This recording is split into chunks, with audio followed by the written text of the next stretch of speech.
कोल्हापुरातील राजारामपुरी परिसरात आज सकाळी भीषण आगीची घटना घडली।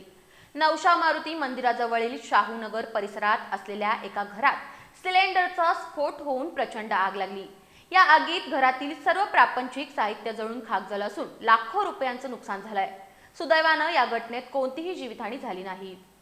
सकाळच्या वेळी सर्वजण कामावर जाण्याच्या घाईत असतानाच राजारामपुरीतील नवशा मारुती मंदिराच्या मागील वसाहतीत रशीद मखदूम सय्यद यांच्या घरात अचानक सिलेंडरचा स्फोट झाला आणि क्षणातच घराला भीषण आग लागली।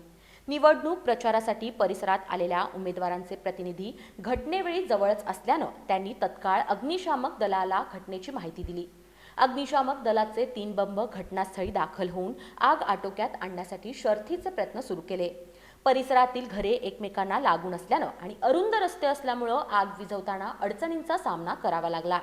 या आगीत रशीद मखदूम सय्यद यांच्या घरातील फर्निचर, कपडे आणि भांड्यांसह सर्व प्रापंचिक साहित्य जळून खाक झालं असून सुमारे 4 ते 5 लाख रुपयांचं नुकसान झाल्याचा अंदाज आहे। सुदैवानं सय्यद यांची पत्नी मुलांना शाळेत सोडण्यासाठी घराबाहेर गेली असल्यानं मोठी जीवितहानी टळली।